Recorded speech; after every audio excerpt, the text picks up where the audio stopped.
I, Senator Azam Nazir Tarid, move that the bill to provide for certain practices and procedures of the Supreme Court, the Supreme Court Practice and Procedure Bill 2023, as passed by National Assembly and Senate and returned by the President, be taken into consideration at once.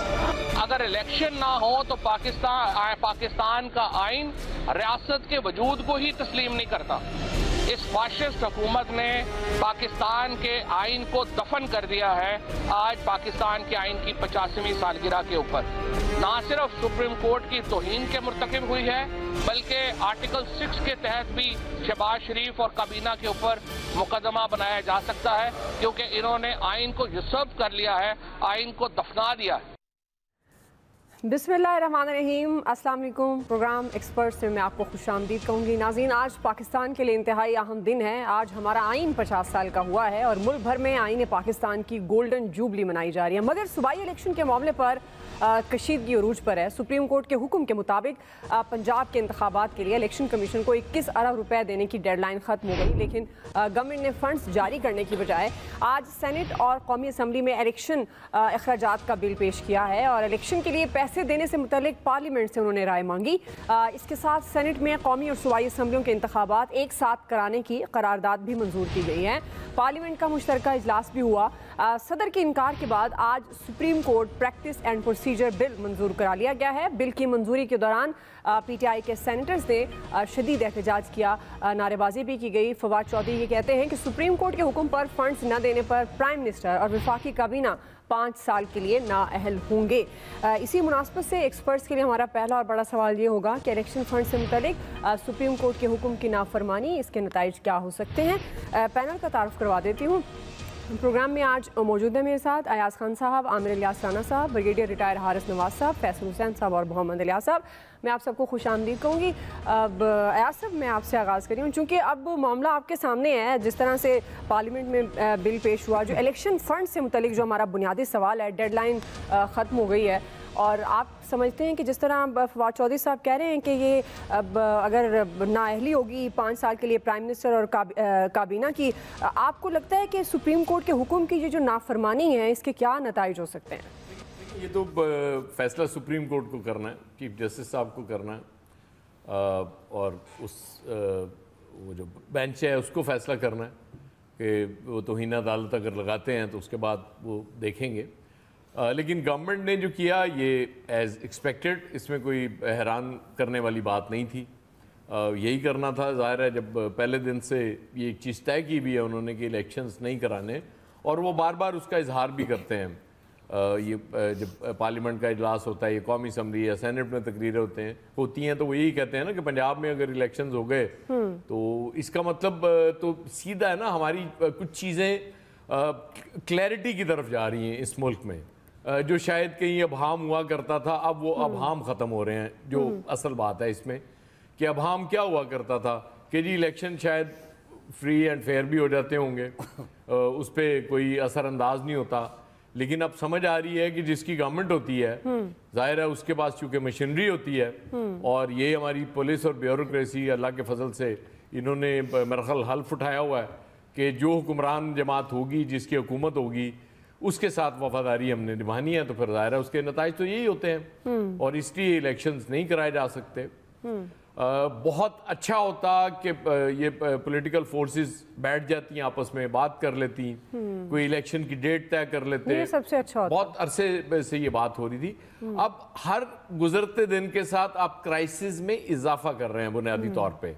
मतलब supreme court कल जो भी करे, परसों करे, अभी 19 तारीख तक तो ये जो इन्होंने वो जो बिल है उनको कानून बनने में अभी 19 तारीख तक तो टाइम है जी। उसमें देखते हैं क्या होता है। लेकिन क्राइसिस तो है और क्राइसिस में कमी की कुछ सूरत मुझे तो कम से कम नज़र नहीं आ रही।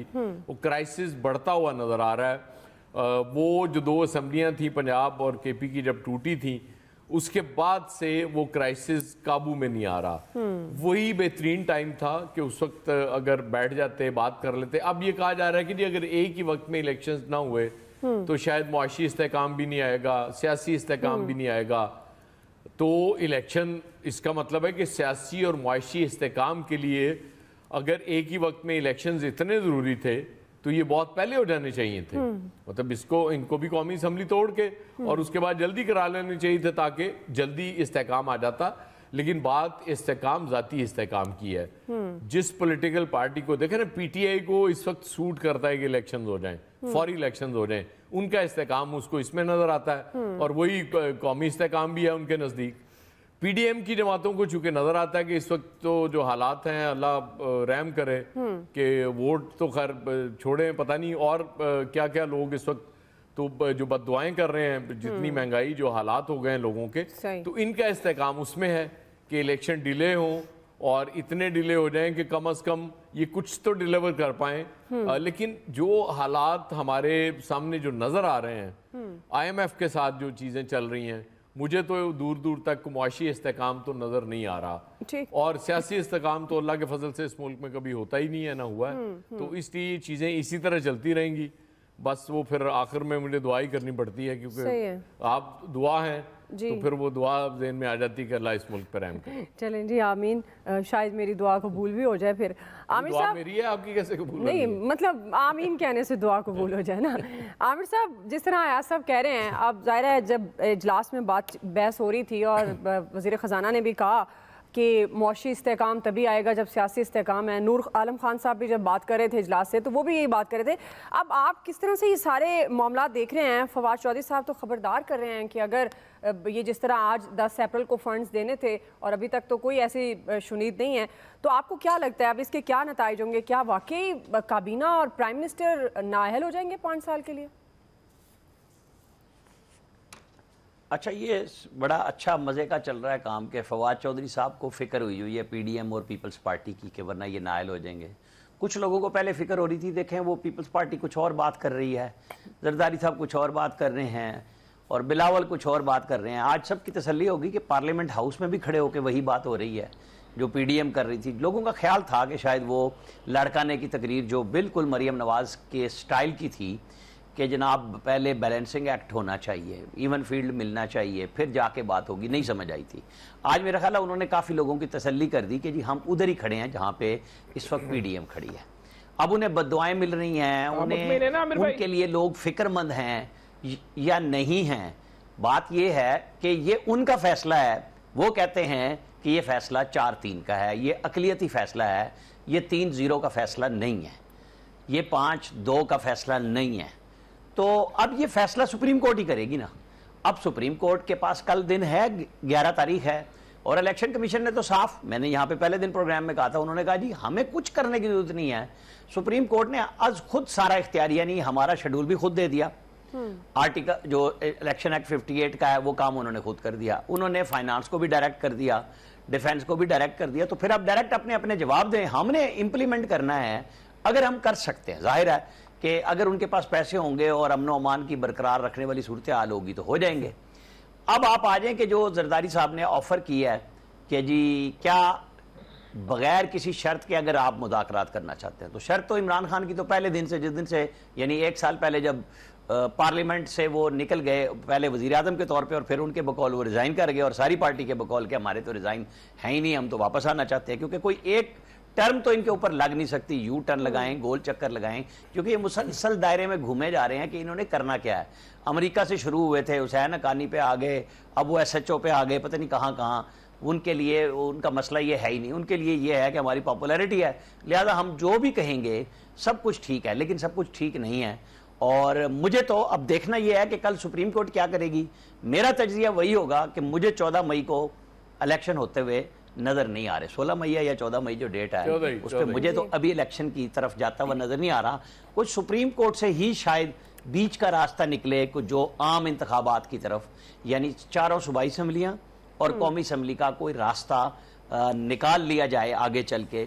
क्योंकि ऐसे नहीं हो सकता कि आप कह दें, तो कहा तो बहरहाल सजाद अली शाह साहब ने भी आर्मी चीफ को था 97 में कि आप हमारी मदद करें, क्योंकि अगर ये नहीं पैसे देगी गवर्नमेंट और GHQ खुद सिपाही नहीं देगा तो वो मदद किससे मांगेंगे।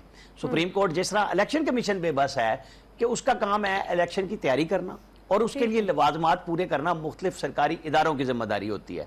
अब वो बहुत यार लोगों को सिकंदर सुल्तान राजा फौरन याद आ जाता है, तनकीद करते हैं ये मिला हुआ है फलाना है।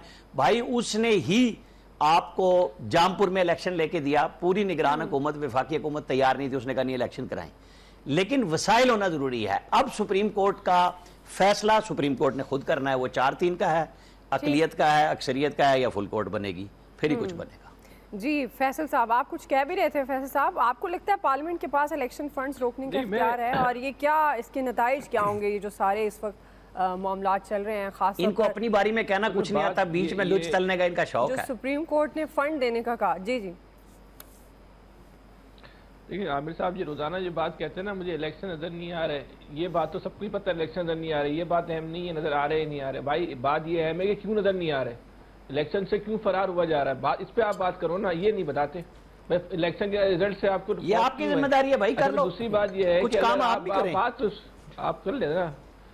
कर रहा हूँ ना, मैं ही तो कर रहा हूँ, आपके से काम भी मैं ही करता हूँ। आप बोले थे ना बीच में यार, वो मुझे तो दुआ ने बताया, वरना मैं उस वक्त भी रुक जाता, मैं कहता जनाब सैयद फैसल हुसैन साहब कुछ बोल रहे हैं, इनकी सुन लो पहले बात, फिर अपना कोई नुक्ता नजर पेश करो। करवा लो, जब चाहो कैंसिल कर लो, ये रिवायत कल को आपके गले में भी पड़ सकती है। ये अगर जो ताकत की बुनियाद पे आप जो रिवायतें करोगे और आप ये साबित करोगे कि आप ताकत और आइन, आपके पास जो आइन और कानून से ज्यादा ताकत है, तो ये रिवायतें आपके भी गले पड़ सकती हैं। अच्छा, लॉजिकली जो है वो तहरीक मुस्लिम लीग की बात सही हो सकती है कि भाई इस वक्त जो पाकिस्तान के जो हालात हैं, ये मुनासिब अमल नहीं होगा कि पंजाब में एक हुकूमत आ जाए, वफाक के जो है 4 महीने बाद हो, ये मुमकिन नहीं है। पंजाब हुकूमत जो है वो उसके उस नताइज पे असरअंदाज नहीं होगी। लॉजिकली ये बात सही हो सकती है, लेकिन जो ये जवाब पेश कर रहे हैं ना, एक तो उसमें दम नहीं है, फिर दूसरी बात इसको आप आइन से खत्म करो ना, आप आइन से खत्म करो। और आइन से खत्म नहीं कर सकते तो कम से कम ये मत बोलो कि ये आइन मुकद्दस है, और फिर कम से कम ये नहीं बोलो अगर माजी में किसी ने आइन को तोड़ा तो वो आइन शिकन है। फिर कम से कम ये नहीं बोलो अगर उस आइन से किसी आम आदमी को फायदा नहीं पहुंच रहा, सिर्फ ताकतवरों के लिए आइन रह गया, तो फिर ये नहीं बोलो ये जो है आइन जो है मुत्तफिका आइन है और इस पूरी कौम इस आइन की जो है माफिज बनेगी। आपने अपनी मर्जी से सारे कवानीन और सारे आईनी जो भी नुकात निकाल लिए, उस पर आप अपनी मर्जी से आप आइन से ज्यादा बालातर हो गए जो लोग। लेकिन आप जिन लोगों पे बैठ के आप इतना उछल रहे हैं ना, बहुत समझने की बात है, और ये नुक्ता वाहिद है, समझना नून लीग को चाहिए। लेकिन ये साहब आप भी जरा गौर से सुनिएगा, आमिर साहब तुम्हारी बात सुनते ही नहीं है। जिन लोगों पर बैठ के नून लीग इतना उछल रही है ना, आज से 1 साल पहले इन्हीं लोगों के बलबूते पे इमरान खान उछलते थे, यही लोग थे। सही। आज क्या हुआ इमरान खान के साथ? आज ये जस्टिस फाइज काजी फाइज साहब तकरीर कर रहे हैं कि हमें आपको नहीं पता कि कल तक इनके कौन कौन लोग खिलाफ थे, वही लोग उनके आज हक में हो गए ना। तो आप जो आज आप भी जिस ताकत पे अकड़ रही है नून लीग, इसकी अपनी ताकत नहीं है, ये है नून लीग को समझने का नुक्ता। ये नहीं समझ रही इस नुक्ते को। आप जिस बलबूते पे अकड़ रहे हो वो आप अपने दम पे नहीं अकड़ रहे हो। या 24 घंटे में शिफ्टें चेंज हो जाती है, 24 घंटे लगते हैं शिफ्ट चेंज हो जाती है। आपकी शिफ्ट चेंज हो जाएगी तो आप कहाँ खड़े हुए होगे? सही। तो आप बेहतर ये कि सियासी फैसले करो, सियासी फैसले करो। सियासत से अगर हटके आप फैसले करोगे, ये फैसले आपको नुकसान पहुंचाएंगे। एक और दुखी का इजाफा हो गया। साहब से हमदर्दी नहीं है, लेकिन हम जो है आपको आपके फायदे की बात समझाने की कोशिश कर रहे हैं। ठीक। और अगर आप दूसरी बात, आपको सारा जो दर्द नजर आ रहा है पंजाब में, आप वही फौरी तौर पे जो है पंजाब में जो है बल्दियाती इलेक्शन क्यों नहीं करवाते? उसका ऐलान करवा दो, बल्दियाती सी जो है क्या कहे निगरान हुकूमत से बल्दियाती इलेक्शन करवा लो। बल्दियाती इलेक्शन में तो किसी ने नहीं रोका, लेकिन नहीं करवाने इनको, कोई भी इलेक्शन नहीं करवाना, हर इलेक्शन से इनको फरार चाहिए। इसी तरह चलता रहेगा। ये इस पर गैर सियासी फैसले कर रहे हैं, ये गैर सियासी फैसले आने वाले वक्त में इनके गले पड़ेंगे, ठीक जिस तरह इमरान खान के गले में आज पड़े हुए। इमरान खान के सारे फैसले जो है उन्होंने जो है अपने बलबूते पे नहीं किए थे, अपनी सियासी कुव्वत पर नहीं किए थे। बेचारा बहुत दुखी है किसी मुस्लिम फर्द लीग के के कहने लिए। पर या किसी कहने पर किए थे। आज क्या है इमरान खान साहब? आज वो रो रहे, इमरान खान के कोई आंसू पोंछने वाला भी नहीं है। आपके बहुत कारकुन है उनके साथ, बहुत लोग हैं, आंसू तो पूछ रहे होंगे। बस अवाम है ना, उस अवाम के बलबूते पे तो नहीं कुछ हो पा रहा ना। जी बगीर साहब, बगीर साहब, अब पॉइंट ये है कि कहा यह जा रहा है कि जी एक साथ इंतखाबात की तरफ जाना चाहिए, जनरल इलेक्शन की तरफ जाना चाहिए, और इसमें दम भी नज़र आता है कि एक साथ मुल्क में इंतखाबात हों, ना कि पहले पंजाब में हो और बाकी सूबों में बाद में हो। जी बिल्कुल, मैं यही बात कर रही हूँ। लेकिन अब ये जिस तरह से इस इशू को लेकर चल रही है, ख़ास तौर पर ज़ाहिर है हुकूमत पीडीएम की गवर्नमेंट है, आप किस तरह से देख रहे हैं? और आपको लगता है कि ये जो सुप्रीम कोर्ट ने ज़ाहिर ऑर्डर किया था आज फ़ंड रिलीज़ करने का, लेकिन हालात आपके सामने हैं, तो इसके क्या नताइज हो सकते हैं? देखें, दुआ बात यह है कि आज आप 50 गोल्डन जुबली आइन की पास कर रहे हैं और हम आइन की कितनी बाज़दारी कर रहे हैं। आइन की कस्टोडियन जो है वो एक असम्बली है जो उसको अमेंड कर सकती है और उसकी तशरीह और उसको सारा उसके तहफ़्फ़ुज़ करना जो है वो सुप्रीम कोर्ट ऑफ पाकिस्तान का काम, सुपीरियर जुडिशरी का काम है। सेकंड ये जो आप बात हम सब, मैं भी यही कहता हूँ कि इलेक्शन जल्दी होने चाहिए, इकट्ठे होने चाहिए, there is no doubt about it, but then why not to advance 2 महीने एडवांस कर लेना।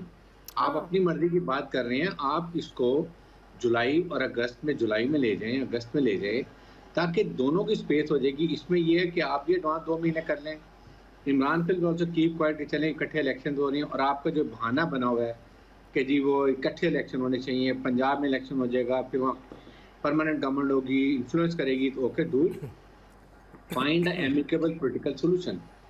इसके लिए एक तो ऑप्शन जो हम हमेशा कहते हैं कि जी आप इकट्ठे बैठें। आज भी जरदारी से देखें, पीपल्स पार्टी की रवायत are much better than PMLN। वो अभी भी बात कर रहे हैं कि जी आप मुज़ाकरात करें, आइन की तफज़ करें, सुप्रीम कोर्ट के चीफ जस्टिस को हम किसी हालत में भी उनको उनका अटैक नहीं होने देंगे, वो बातें कर रहे हैं। आप बैठ के करें, आज उन्होंने बात की, कॉल करें प्राइम मिनिस्टर इमरान या उनकी पार्टी के 4, 5, 6 लोग आए, आपके लोग बैठे, रीच टू अ कंक्लूजन, फिर उसके बाद लीडरशिप बैठ जाए, but it has to be clarified. Second ये है कि इसके आप ये मुझे बताएंगे सुप्रीम कोर्ट के ऑर्डर्स क्या है, 5-2 का जो 3-2 का जो डिसीजन है वो क्या है, वेरी क्लियर। उसके बाद 3 बेंच जो था उसका भी ऑर्डर है very clear, who has to implement the order of the Supreme Court of Pakistan, it is the responsibility of chief executive हुकूमत, चाहे वो फेडरल हो या प्रोविंशियल, जिस लेवल भी हो, हाई कोर्ट के होंगे, तो आपने साफ डिफाइन कर दी सुप्रीम। इस वक्त जो आपने रेजोल्यूशन लेकर है, इसकी क्या वैल्यू है? रेजोल्यूशन की आपकी पार्लियामेंट जो है वो ये कर सकती है, आप आइन में तरमीम कर लेते, वो हो नहीं सकती क्यों 2/3 नहीं है, फिर रेजोल्यूशन से क्या फरेगा? आप सुप्रीम कोर्ट ऑर्डर को कैसे नहीं मान रहे? मुझे तो इस बात की अभी तक समझ नहीं आ रही है। ये क्लियर वायलेशन है एज पर द लॉयर, ज़्यादा मेजॉरिटी लॉयर्स की, ये लेस PDM के या PMLN के जो लॉयर हैं, जो वो अपनी आदमदार से अपनी एक मंतक लगा रहे हैं। सोचने की बात यह है कि ऑर्डर को किसने इम्प्लीमेंट करना है, उसके बाद फंड रिलीव करने हैं किसने? सेक्रेटरी फाइनेंस ने। सेक्रेटरी फाइनेंस को मैं कल देख रहा था कि उसको 16 अप्रैल तक उन्होंने उसको बाहर भेज दिया वो अटेंड करने के लिए, वर्ल्ड में जो कॉन्फ्रेंस चल रही है, क्या चल रही है। सो अगर वरना कल वो बुलाते हैं इसको और पूछते, लेकिन सेक्रेटरी फाइनेंस एक और मौजूद है जिसे चार्ज दे दिया गया, लेकिन बात नहीं, लेकिन क्यों ना सेक्रेटरी फाइनेंस को भेजें, एडिशनल फाइनेंस चला जाए। मतलब अगर आप सेक्रेटरी फाइनेंस ढूंढ रहे हैं तो वो हुकूमत पाकिस्तान का इस्लामाबाद में आज भी मौजूद है।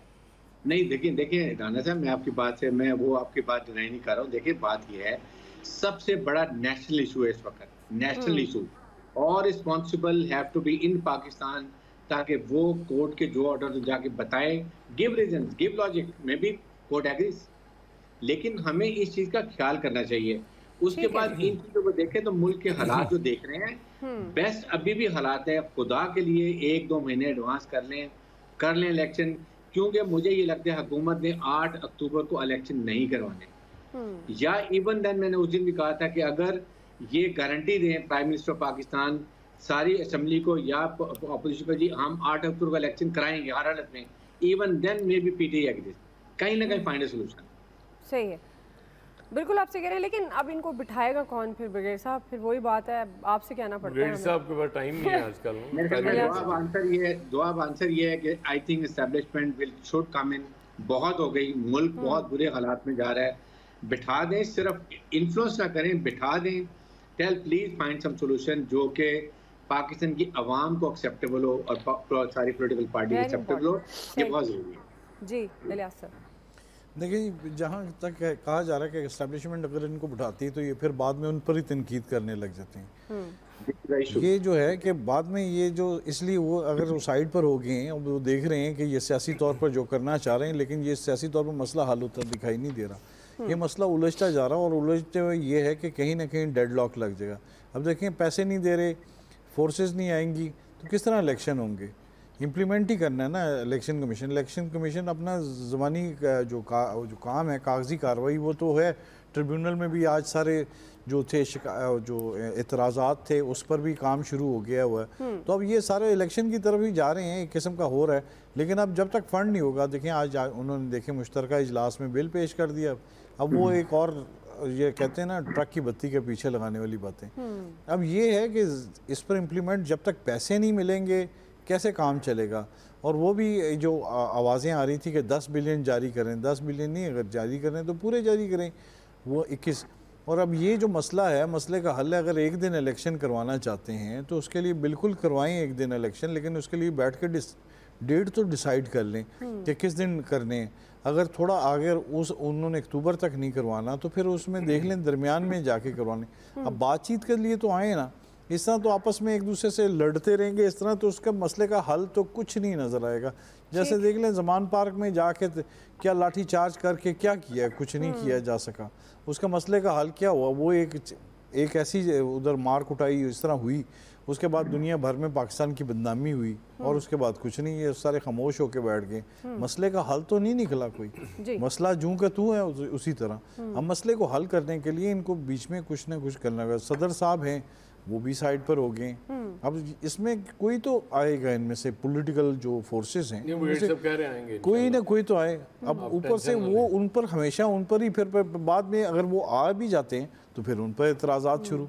एतराज़ात का इनका मसले का हल खुद नहीं तलाश करना और ख़ुद बैठ के मसले को आगे लेके नहीं चलना। अब ये नहीं लेंगे, पूरा साल हो गया आज इनको लड़ते लड़ते, मुल्क की इकॉनमी तबाह हुई है। अब मसले का हल है कि यहाँ तो पाकिस्तान के जो कर्जे हैं वो उतारना सबसे बड़ी बात है और लोगों को रिलीफ देना। इस वक्त ये दो चीज़ें जो हैं वो अहम हैं, इन पर काम नहीं किया गया, ना इन्होंने सोचा है ना इन्होंने कुछ करना है। बस ये है कि कुर्सी की जंग है कि कुर्सी हमें किसी सही है। बिल्कुल जी, वाकई कुर्सी किसी को नहीं दे लिया साहब, और ये वाकई कुर्सी की जंग है और अपनी अपनी कुर्सी के लिए फ़ाइट तो बनती है और यही हमारे हुक्मरान कर रहे हैं। और उसमें आम आदमी जो उनको कुर्सी तक ले जाता है उसको टोटली इग्नोर कर दिया गया है। राय आप जान चुके हैं एक्सपर्ट्स की। ब्रेक ले लेते हैं, ब्रेक से वापस आएंगे। इसी से जुड़ा हमारा दूसरा सवाल है, जस्टिस काजी फ़ाइज़ ईसा की पार्लियामेंट में आइन की गोल्डन जुबली की तकरीबात में शिरकत और पीटीआई और सोशल मीडिया जो है इस पर तनकीद कर रही है। हम सवाल ये रख रहे हैं कि जस्टिस फ़ाइज़ ईसा पर ये जो तनकीद हो रही है ये कितनी जायज़ है। राय लेते हैं ब्रेक के बाद। मैं 2014 से आपका हमसाया हूँ, पैदल जाता हूँ, कभी पैदल वापस जाता हूँ। गर्मियों में ज़रा मुश्किल होती है। हमेशा सोचा अंदर क्या होता है। आपने पहली दफ़ा याद हमें किया तो हम हाजिर हुए। इसलिए नहीं कि मैं कुछ सियासी तकरीर करना चाहता हूँ, इसलिए कि मैं अपने और अपने इदारे की तरफ से ये कहना चाहता हूँ कि हम इस किताब के साथ खड़े हैं। ये किताब हमारी पहचान है, तो इसकी जो अहमियत है उसको हमें पहचानना चाहिए और उस पर हमें अमल करना चाहिए। नज़ीन, आज आईन पाकिस्तान की गोल्डन जुबली के हवाले से पार्लियामेंट में कन्वेंशन का इनेकाद किया गया, जिसमें सुप्रीम कोर्ट के सीनियर जज जस्टिस काजी फ़ाइज़ ईसा ने भी शिरकत की है। उन्होंने खिताब करते हुए बताया कि मुझे कहा गया था कि तकरीब में सिर्फ आइन की बातें होंगी, यहाँ जो सियासी बातें की गई मेरा उनसे कोई ताल्लुक़ नहीं। यहाँ मौजूद लोगों के केसेस कल मेरी अदालत में आ सकते हैं। कल को शायद आप ये कहें कि आपको बुलाया था फिर भी आपने हमारे खिलाफ फैसला दिया। मैं चीज़ों को सिर्फ कानूनी तरीके से देखता हूँ। जस्टिस फ़ाइज़ ईसा की शिरकत पर नाज़रीन सोशल मीडिया पर तनकीद का तूफ़ान बरपा है, कई सवालात उठाए जा रहे हैं। पीटीआई रहनुमा शाह महमूद कुरैशी कहते हैं कि जस्टिस काजी फ़ाइज़ ईसा को ऐवान में नहीं आना चाहिए था। वो इस पार्लियामेंट में गए जो सुप्रीम कोर्ट के चीफ जस्टिस पर पाबंदियां लगाने जा रही है। इस माहौल में जस्टिस फ़ाइज़ ईसा को ऐवान में नहीं आना चाहिए था। जस्टिस फ़ाइज़ ईसा को दावत देकर झांसा दिया गया। जस्टिस फ़ाइज़ ईसा को साथ बिठाकर सीनियर जजेस की तस्दीक की गई। इसी मुनासबत से हमारा सवाल, आमिर साहब मैं आपसे आगाज़ कर रही हूँ। ये जिस तरह से जस्टिस काजी फ़ाइज़ ईसा की पार्लियामेंट में शिरकत पर तनकीद हो रही है सोशल मीडिया पर, और मैंने जिक्र किया शाह महमूद कुरैशी साहब जो ये भी कह रहे हैं कि उनको दावत देकर झांसा दिया गया है और वहाँ जाकर जस्टिस काजी फ़ाइज़ ईसा ने सीनियर जजेस की तस्दीक की है। आप किस तरह से देखते हैं उनकी इस शिरकत को, आमिर साहब? देखें, जो शाह महमूद कुरैशी का फ़िक्रा आपने बोला कि उन्हें वहाँ पे नहीं जाना चाहिए था, जो चीफ़ जस्टिस के इख्तियारात, चीफ़ जस्टिस मौजूदा जो हैं उनकी आइनी मुद्दत 5 माह है और सबसे सीनियर जज इस वक्त काजी फ़ाइज़ ईसा हैं और उनकी 1 साल से कुछ अच्छा ज्यादा आमिर मुद्दत साहब, मैं है एक और वो तस्दीक कोर्ट करना के चाहती हूँ अंदर अपनी, शायद मैंने इस तरह से बोल दिया है, ये हुकूमत ने उन्होंने कहा है कि साथ बिठाया है जस्टिस काजी फायज़ी साहब और हुकूमत ने सीनियर जजेस की तस्दीक की है। जी आप कंटिन्यू कीजिएगा। हाँ मतलब अगर मैं वो समझा शाह महमूद चूंकि आपने नहीं, बोला नहीं, मैंने इसीलिए तो क्लियर होगी बात। बहरहाल दावत सारी सुप्रीम कोर्ट को ही होती है जब इस तरह का कोई ज़ाहिर है 50 साल को पहली दफ़ा ही हुए हमारे तो आइन को, और जिसमें 2, 3, 4 बड़ी अमेंडमेंट्स हुई हैं। उन्होंने बड़ा अच्छा फैसला किया क्योंकि सोशल मीडिया पे चलें तो आप दुनिया में कोई काम नहीं कर सकते। एक सीनियर मोस्ट जज, रिस्पेक्टेबल जज, जिसने जाके आइन को इज्जत दी, बात की वहाँ पे और क्लैरिटी से कहा कि यहाँ जो तकरीरें हुई मुझे उससे कोई इत्तेफाक नहीं, और कल को जो मेरे पास केस आएगा तो आपके खिलाफ भी जा सकता है, लिहाजा पहले से जहन बना लें कि मैं यहाँ, मतलब वो बड़ा क्लियर जज है, उसे कोई परवाह नहीं होती। आपको पता होना चाहिए जब एक जुडिशल कमीशन बना, इनकी सरबराही में कोयटा में वकला बम धमाकों में शहीद हो गए थे, तो इन्होंने चौधरी निसार अली खान पे भी बड़ी तनकीद की थी उस फैसले में, और चौधरी निसार अली खान ने असम्बली में भी बड़ी उस पर की थी कि मेरा कोई जिम्मा नहीं।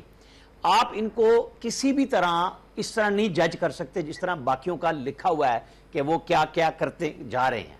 अगर एक सीनियर जज आया है, आइन की सीनियर मोस्ट जज यही है, कोई और जज नहीं है, ये जहन में रख लें। इसके ऊपर सिर्फ चीफ जस्टिस है, बाकी सब इनसे जूनियर हैं, क्योंकि 13 जज इनसे जूनियर हैं। बाकी 2 जजेस की तो चीफ जस्टिस ऑफ पाकिस्तान असामियां पूरी नहीं करना चाह रहे क्योंकि उनको वोट नहीं मिल रहा उनकी मर्जी के जजेस के इंतखाब के लिए। इस वजह से ये मामला हमारे पास गया है फंस। अच्छा अब आप देखें कि क्या करें, आइन बनाया है, आइन तोड़ा है, आइन कई दफा तोड़ा गया है, जनरल ज़ियाउल हक ने भी तोड़ा, जनरल मुशर्रफ ने भी तोड़ा, और उसको हर तरीके से बचाया भी पार्लियामेंट ने। लेकिन पार्लियामेंट तो सुप्रीम है ना, आप कह सकते हैं कि जी फलां फलां जगह पे जाके आप ये काम नहीं कर सकते। ये वो काम है जो ज़ियाउल हक ने 1980 में किया। सुप्रीम कोर्ट के रूल्स किसी और ने नहीं बनाए, आइन के बाद रूल्स बने, बीच में कानून का लफ्ज मौजूद है, ये समझने की बात है। कानून रूल से बालातर होता है और वो रूल्स सुप्रीम कोर्ट के नहीं है, वो जनरल ज़ियाउल हक के डाले हुए रूल्स हैं। आप ये बात जाके चेक कर लीजिए। और अगर उसके बारे में पहले तो जजेस राय दे रहे हैं, मुख्तलिफ जजेस राय दे रहे हैं, फिर पार्लियामेंट कोई कानून बनाती है तो मुज़ायका क्या है, उड़ा दें। ये भी सुप्रीम कोर्ट के पास है, जब वो आइन को रीराइट कर सकते हैं तो ये कानून की तो कोई वैल्यू ही नहीं है, उड़ा देंगे। यार लोग तो मशवरा दे रहे हैं, सदर साहब को पहले भी दिया था, रोजाना ट्वीट करते हैं, उनको हजम ही नहीं होता। जो मैं कह रहा हूं सोशल मीडिया के अलावा तो काम नहीं चलता कि सदर साहब को चाहिए सुप्रीम कोर्ट को पहले से भेज दें, अपने दस्तखत से पहले 10 दिन के बाद तो वैसे ला बनना है। लिहाजा सदर साहब ये काम करें कि चीफ जस्टिस को भेज दें कि ये ठीक है या नहीं है, ताकि उन लोगों को और रगड़ा चलवा दे कि जनाब फिर दोनों तरफ की तोपे कि सोशल मीडिया हर तरफ से एक तरफ से नहीं है, वो सबके लिए एक जैसा है, वो सबको परेशान करता है, क्योंकि कोई हमारे यहाँ नॉर्म्स तो रही नहीं है। लिहाजा पार्लियामेंट ने बड़ा अच्छा किया, तकरीरें भी कराई। जरदारी साहब ने जो ऑफर की है वो उसी तरह की ऑफर है जिस तरह इमरान खान कहते हैं कि मैं मुज़ाकरात के लिए तैयार हूं लेकिन इलेक्शन की डेट पे। उन्होंने कहा है कि आप बात करें बगैर किसी शर्त लगाए और वजीर आजम साहब के पास आप चल के जाएं। ये दोनों तरफ से जीरो वाली कहानी है, बस फिक्रा बराए फिक्रा है। जब कहीं कोई सिमत रुख बनेगा, जो मैंने पहले सेगमेंट में कहा था, फिर रास्ता आपको सुप्रीम कोर्ट से निकलता हुआ नजर आएगा, वरना फिलहाल हम इसी लड़ाई में जंगो जदल में रहेंगे। अब वो फैसला 3-4 का माने, 21 अरब रुपए दें ना दें, पार्लियामेंट जाने, सुप्रीम कोर्ट जाने, ये झगड़ा हमारे मुकद्दर में है, अवाम ने इसी तरह खार होना है। सही है। तो ब्रिगेड साहब, इसका मतलब है ये जो रुख है, ये हवाओं का रुख समझना चाहिए। ब्रिगेड साहब, आप जिस तरह से जस्टिस काजी फायज़ ईसा ने कहा कि मुझे कहा गया था आइन की बातें होंगी, लेकिन यहाँ सियासी और इन बातों से मेरा कोई ताल्लुक नहीं है, और शाह महमूद कुरैशी भी कह रहे हैं कि मिसगाइड करके उन्हें बुलाया गया, दावत देकर झांसा दिया गया, तो आप इस बात से इत्तेफाक करेंगे? दुआ दे बात यह है कि Qazi Faez Isa is not a child, very seasoned जो है वो जज हैं, और नंबर 2 सीनियरिटी है, is the next chief justice of Pakistan है। ही शुड हैव नोन कि यहाँ पर क्या डिस्कशन होगी, वाई माई अदर कोलीग जजेस आर नॉट गोइंग, और क्या उनको जाना चाहिए। तो वहाँ पर जहाँ पर आइन को एक्सेप्ट नहीं किया जा रहा, आइन की 50 साल जुटनी है, और वो बात की जा रही है जी के चीफ जस्टिस की पावर्स कम कर रहे हैं, उसके बाद आप जो डिसीजन सुप्रीम कोर्ट के चीफ जस्टिस का वो एग्री नहीं कर रहे हैं, 2 प्राइम मिनिस्टर और प्रेसिडेंट पाकिस्तान के दरमियान में बैठे हुए, what message is conveying, particularly after 144(3) के बाद जब उन्होंने जजमेंट निकाली है, किस टाइम पे निकाली उसको देखने की बात है। फिर वेबसाइट पे एक डिसीजन डालते हैं, फिर रिमूव हो गया, उसको देखें।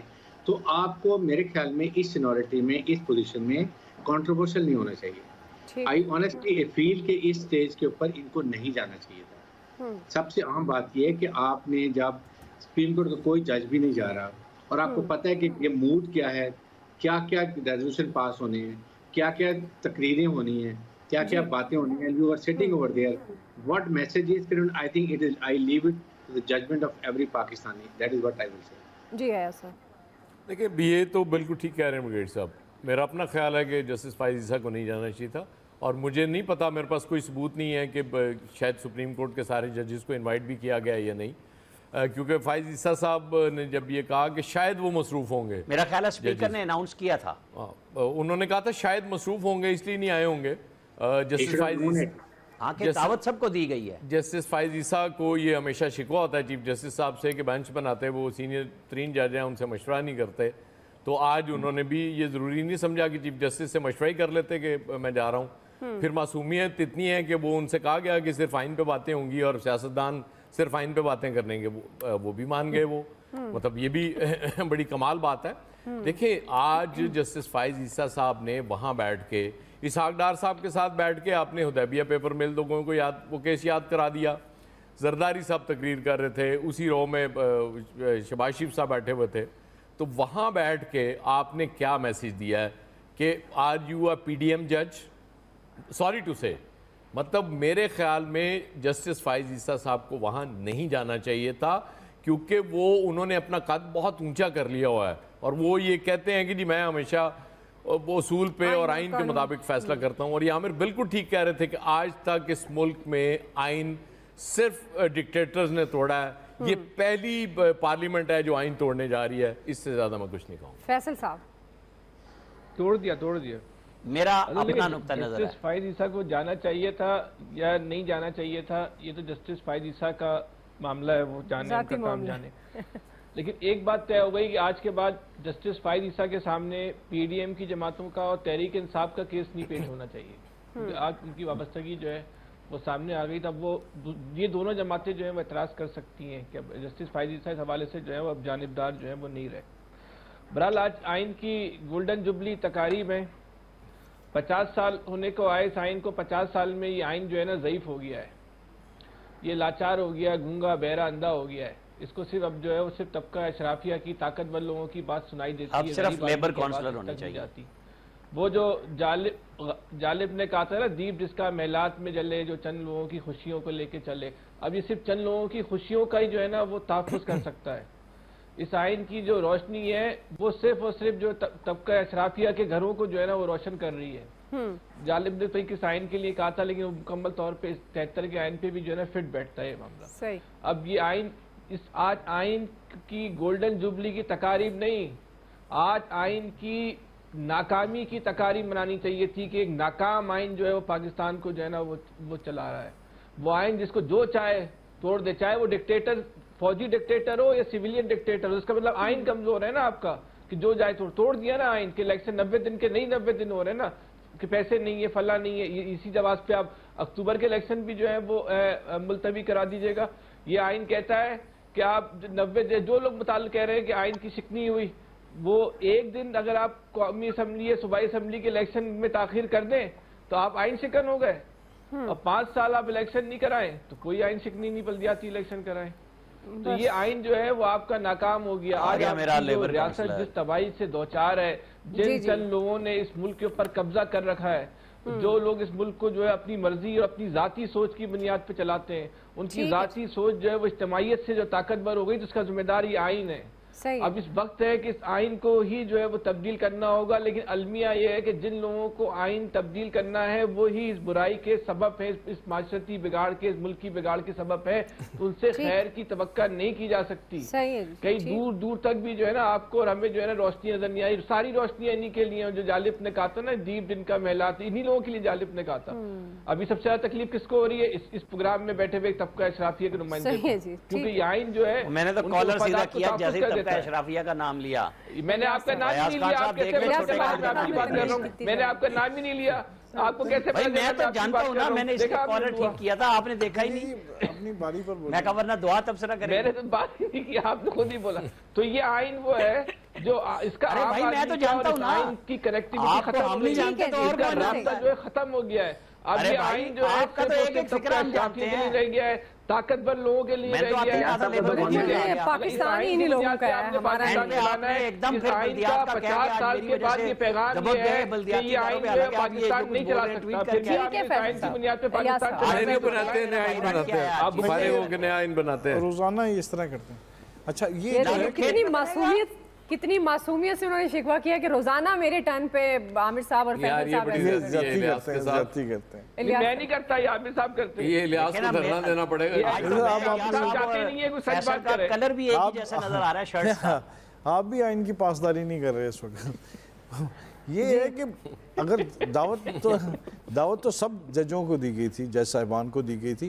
अब उनकी अपनी मर्जी थी आना ना आना, क्योंकि आइन के हवाले से तकरीबात उनकी गोल्डन जुबली हो रही, तो वो तो उसके मुताबिक आना था। अब ये उनको पता होना चाहिए, जज जो आ रहे थे तो सबकी एक ही राय होनी चाहिए थी कि आना चाहिए था कि नहीं। लेकिन इनके आने की वजह से अब जो है इन पर तनकीद तो की जा रही है, जाहिर है जो मामलात हैं वो जो हैं अब वाज़ेह हो गए हैं कि इनकी पीडीएम के साथ, जमातों के साथ जो है ताल्लुकात वगैरह, ये इस तरह की जो चीज़ें जो बातें की जा रही हैं सोशल मीडिया पर, वो बड़ी अजीब सी हैं कि अब वो जो की जा रही हैं। लेकिन ये है कि इनको जाने से पहले सोचना चाहिए था कि उधर जाहिर है सियासी बातें होंगी, इस तरह की बातचीत होगी, क्योंकि इस वक्त मुल्क के जो हालात हैं, जो जिस तरह चल रही है आपस में सियासी जमातों में, तो इनको जाके इसमें नहीं जाके इन चीज़ों में उलझना चाहिए था। लेकिन उन्होंने वाज़ेह किया, अपने आप को बताया कि जी मैं इन चीज़ों का हिस्सा नहीं हूँ, मैं तो तकरीब में शिरकत करने के लिए आया। सही है, चलेंगे, उन्होंने वाज़ेह कर दिया। ब्रेक ले लेते हैं, ब्रेक से वापस आएंगे। तीसरा सवाल, साबिक आसिफ अली ज़रदारी ने प्राइम मिनिस्टर को अपोजिशन से मुज़ाकरात का मशवरा दिया है। हम सवाल ये रखेंगे ये प्राइम मिनिस्टर के लिए कितना काबिल अमल है। राय लेते हैं ब्रेक के बाद।